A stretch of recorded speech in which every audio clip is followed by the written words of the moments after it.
ক্যামেরার পেছনের গল্পটি সাজানোর জন্য কিছু গল্প মাথায় সাজিয়ে রাখতে হয়। যে ভিডিওটি কিভাবে করলে তোমাদের ভালো লাগবে সেই ইনস্ট্রাকশনই দিচ্ছিলাম আমার হাজব্যান্ডকে। যদিও ক্যামেরার পেছনের গল্প সাজানোর জন্য এই মানুষটির ভূমিকা কিন্তু অতুলনীয়। শুটিংয়ের শেষে ফটো সেশন চলছে। শুটিং যেমন একটি বিশাল কর্মকাণ্ড, তেমনি শুটিংয়ের শেষের চাপটাও কিন্তু আরও বেশি। এখানে প্রতিটি যন্ত্র একটি হৃদয়, তাই কিচ্ছু মিস করা যাবে না।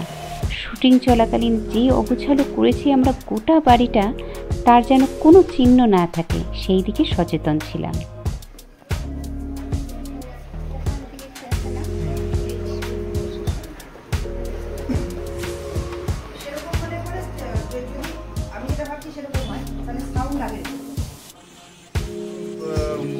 আমরা এখন একটু গোছাগুছি করছি, প্যাকআপ হয়ে গেছে, তবু আরেকবার মানে অফিসিয়ালি প্যাকআপ বলছি। প্যাকআপ।